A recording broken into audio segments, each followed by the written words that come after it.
Hello everybody and welcome back to the realm. Last episode I built this extendable bridge over here and it works fine, but I'm actually gonna start this episode off by changing up the circuit that toggles the bridge between being retracted and put out down here. As you can see, it's pretty complicated, and on the last episode someone named Rob Versprille, not sure exactly how to pronounce it, but they recommended that I use a circuit by the YouTuber The Bowtie Man, or is created by The Bowtie Man, and it's actually pretty simple. It's way better than what I just had, and so I'm going to build that here and explain it to you. So big thanks to them. So big thanks to The Bowtie Man for creating the circuit, and thanks to Rob for bringing it to my attention. Also, my voice may sound a little bit weird because I have a cold, so hopefully it's not too bad, but yeah, so voice might be a bit strange. There we go, and that's pretty much all that you need to do to get this thing done. You also need a comparator out here, and I'll explain more about how this works once it's fully in here. But yeah, this is a very simple circuit. I'm actually not even going to start by connecting it up because I want to explain how it works first. I'll just put a button here and disconnect that there. Alright, so basically you need to put a block in here, and this comparator can read the output of a block that is in this dropper. Also, I used droppers instead of dispensers because when I used dispensers, every time I tried to pass the block from here up into this, it would just pop out and not work. So that's why. In the original plans that Rob left me, he told me to use dispensers, but I found that droppers actually worked better. Anyway, so basically you hit this button, and okay, you hit the button, and if you properly connect it, it works. Whoops. Okay, you hit this button, and then the andesite. Okay, I fixed that. Basically what was happening is, because the way that I set it up, this dropper was also getting powered, and that was just messing everything up. Anyway, the way this works is if we have our andesite in this, then the comparator will read that it is in there and put in a signal out, and I just have a repeater here to extend that. And when we hit this button, the andesite gets transferred up into this dropper, and then once I hit the button again, it'll transfer into this dropper and then down into the hopper, which will place it back into the dropper that the comparator is connected to. So yeah, you can even hear up there the bridge is already opening and closing. So that is a very simple toggle circuit, way easier than the one that I made last episode. And just to make sure that everything's connected up properly, I'm gonna head up here and hit my buttons. That was pretty strange. Let me make sure that I actually connected everything up correctly. Oh man.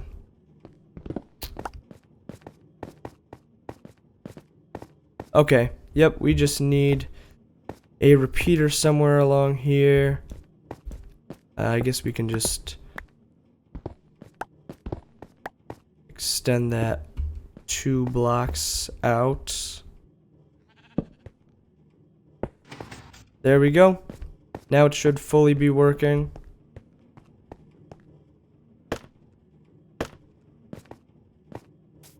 Yep, okay, so now we can just do it with this more simple circuit. So again, thanks to Rob for that, and thanks to the Bowtie Man for coming up with the circuit. Also, one other person that I want to thank is Pasish or Pashish. I don't know exactly how to pronounce their name, but they've been commenting on all of my episodes, and that's just very motivating to me, so big thanks to them. And now that we have a better circuit down there, I'm gonna go over to the trading hall so we can get some more villagers. Okay, so here we are in the trading hall, and it looks like NumberZero has added in 2 toolsmiths, which is actually pretty good because what I wanted to add in was a toolsmith, an armorer, and a weaponsmith, just so that we could get diamond gear more easily. And so yeah, he's already has these toolsmiths in. And I think what I'm gonna do, at least right now, is try and get an armorer in. So I'm just gonna dig a hole up like that, and then connect it up to, so this is our hole, connect it up to some rail over there, which is where the breeding area is. So it connects into that cave breeder over there. And I'm gonna try and avoid going on the path blocks just because I don't want to have to deal with fixing them, if I'm gonna be honest. And I'm not sure if there's any villagers in the breeder currently, so I'm just gonna head this way and see if there's any in there. If not, I do have some bread that we can feed the villagers to hopefully get a new one. And also, I'm not sure which block the armorers use. I'm pretty sure it's either the grindstone or anvil. It's one of those. I can easily get either though, so it's not gonna be that big of a deal. And it doesn't seem like we have any villagers in here, or at least any new ones. So I'm gonna toss these people some bread, and hopefully the hearts come out soon. Oh, well, I thought that I might need to give them some carrots, but it turns out that the bread that I gave them was enough. So now if we can push this little baby villager over this way. It's nighttime, so oop, there he goes. Close this up quick. And if we can put a minecart right here. There, now he's in the minecart, and we can push this guy towards the trading hall. The way that I set up the entrance to that hole will hopefully dump him in nice and easily. And also it looks like it's going to be night soon, which is not ideal, but you know what? That just means we're going to get it done quicker. Come on, man, you got this before the sun goes down. Let's see if he needs a little boost up this. Nope, he seems to have it. And hopefully that dumps him perfectly right down. There he goes. And now I can put in... Hold on, I gotta get down in here. There we go. I can grab some deep slate tiles. Put that up above his head. And once he grows up, I'm just gonna break the minecart, and this trap door right here will keep him in. Then I can give him a job block. And what I'm probably gonna do now is breed up another villager and then drop it down this hole.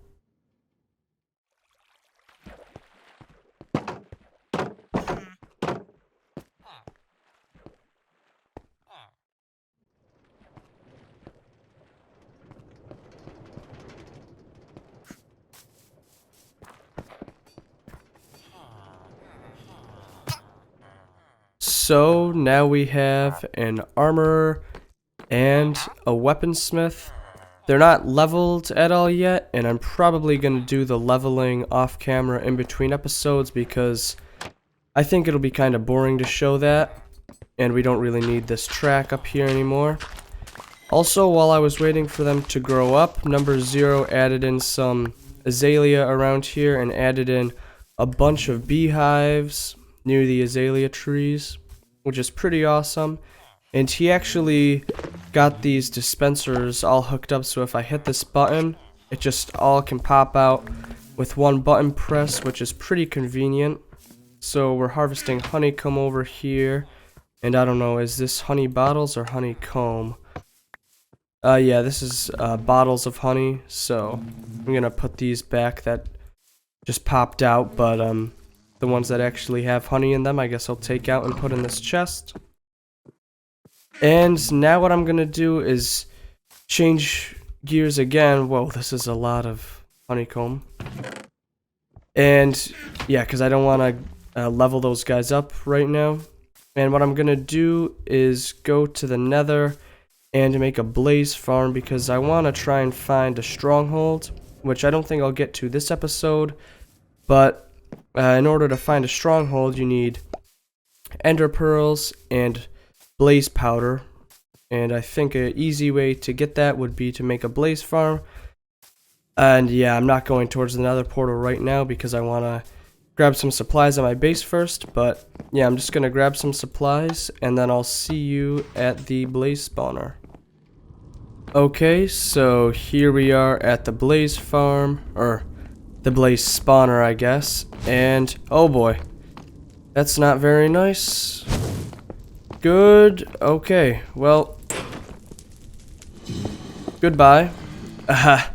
Yeah, we don't need them shooting at us. I'm gonna start doing this quick, but basically what I'm gonna do is make a 4-block space around this spawner, 4 blocks on every side, except under it, it's probably just only gonna be 3 blocks, but I think that will be fine. And oh man, this is, oh crap, oh dang it. I should have brought fire resist or something. This is gonna be tough, but hopefully I can handle it. I'm gonna just really put some blocks up here so that they can't get at me, and yeah, wish me luck.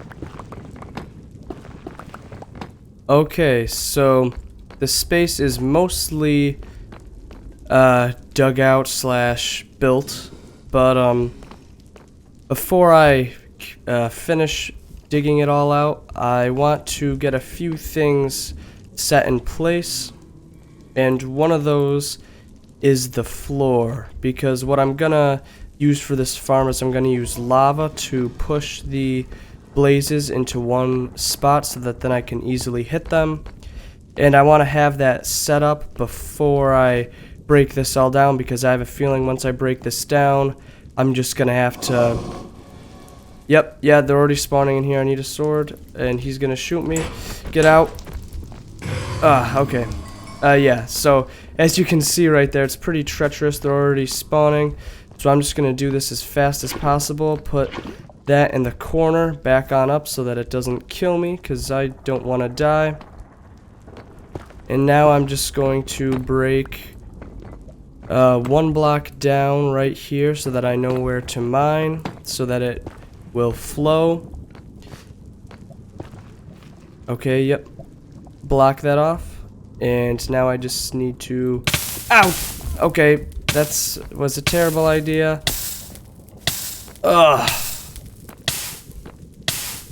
There, grab it from up here is a lot safer.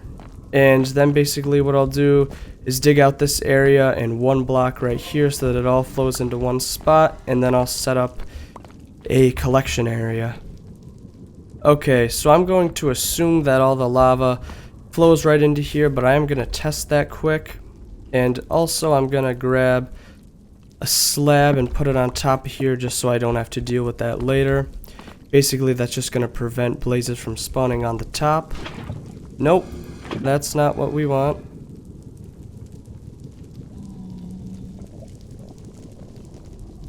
I might actually have to put that down on the bottom, which is going to be pretty dangerous. Boom, boom, and run, run. Okay.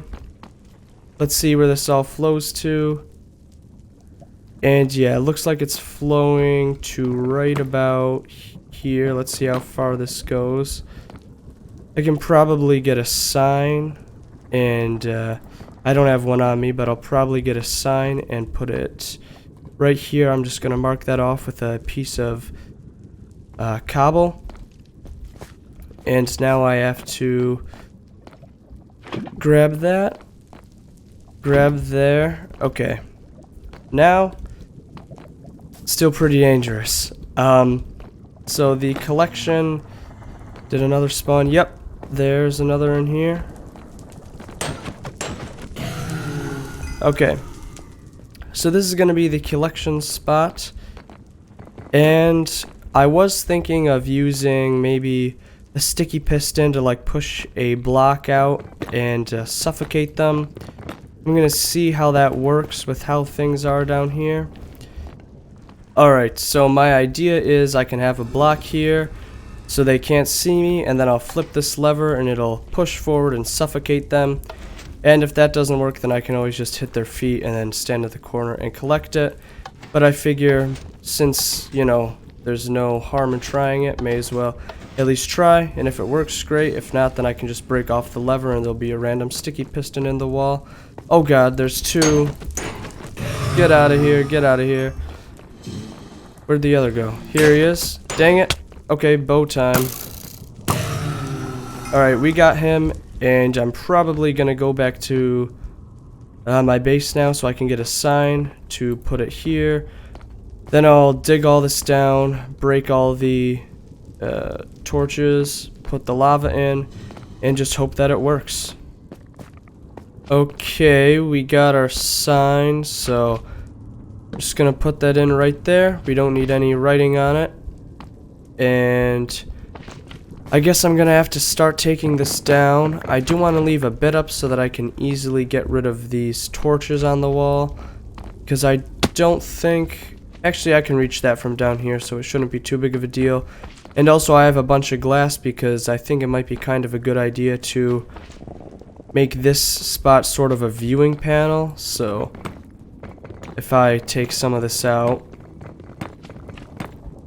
Also, it looks like this is a little bit open to the fortress, so I'm just gonna close that off. We don't want like any stray gassed fireballs coming in here or anything like that. And it sounds like someone spawned in there, and yes they did. We're not ready for you yet. Also, I'm pretty sure by me just killing the blazes, by making this farm, I have more than enough to make enough Eyes of Ender to find the stronghold, but you know what? It's fine. It's still going to be useful in the end for potions and whatnot. And yeah, I just got to get going on this because the longer I wait, the more things that are going to spawn, so... Okay.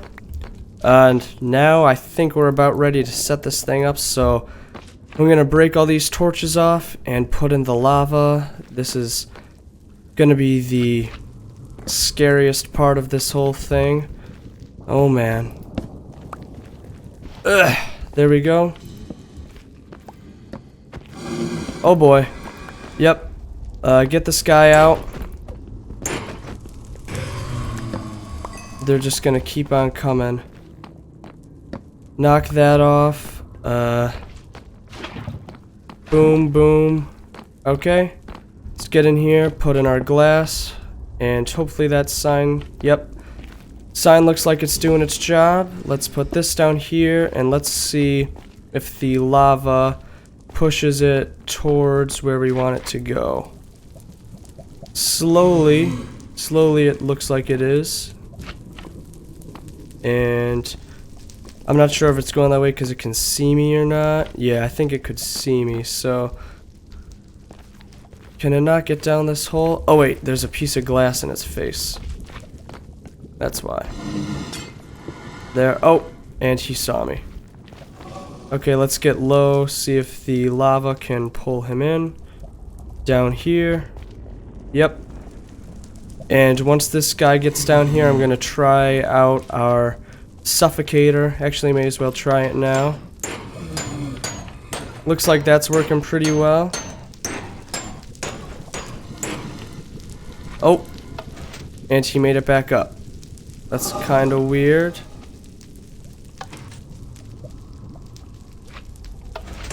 Whoa, it pulled him back. Okay, so maybe the suffocator was not the best idea. And also I might take out this as well, give them a little bit more clearance. Hopefully they can make it in now. This guy looks like he's gonna get in. Yeah, I'm just gonna hit them like this, cause yeah, and you can pick up those items from back there. Cause yeah, this suffocation thing I don't think was working very well, especially considering the fact that it pulled one back. And this also does not seem like it's working out that well, if I'm gonna be honest. Oh man. They're not like letting each other through. Well, this guy got through. Oh, and he floated back up. Well, this may... I might have to make a few changes to this. I've actually been using it for a bit, and I think it's okay. It's not like the most efficient, and so I wouldn't use it for XP, especially because sometimes when you hit them, they fly up. But for just getting blaze rods, it's not too terrible. Just sitting here, I've been able to get 10, and also one thing that helps is actually staying down here, because if you go up there, they can sometimes see you, and then that's not that good. Like, yeah, see, I just got one. It's a nice, safe way to get blaze rods, and overall, I'd say it's a success. I think if you want something more efficient, then I'd probably watch a video from someone else, but for our little world, it's gonna be alright, for our realm. And I'm probably just gonna put a chest down here. It doesn't really matter where.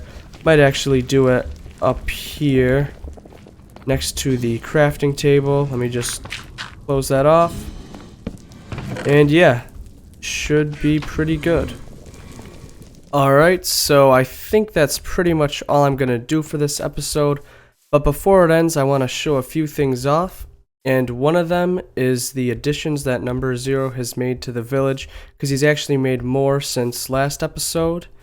And one of the things that he added was a potions lab. He's made several different places, short of shops, even though I don't think he's actually selling anything in them. And yeah, he's got some water in here, brewing stand, and I believe he's eventually gonna brew some potions and put them in here. But right now he just has blaze rods and nether wart and things like that.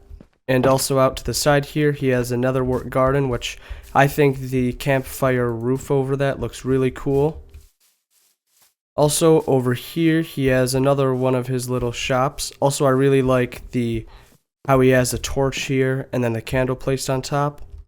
This is the Stuffed Potato Cafe.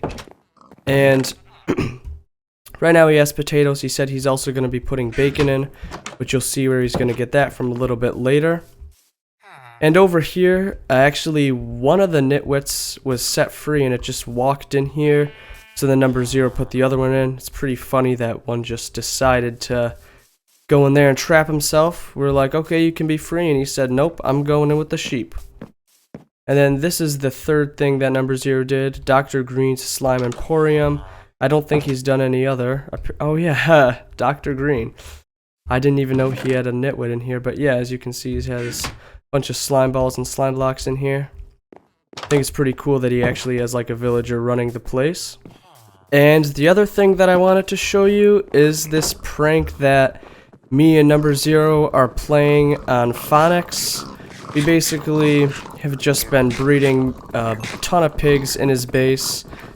I don't think I've ever seen this many pigs in one spot in Minecraft, and he hasn't logged on in a while, so hopefully he'll log on at some point and just see all these pigs in his base. And this is where all the bacon for that potato shop is gonna come from, but yeah, there's just a huge amount of pigs here.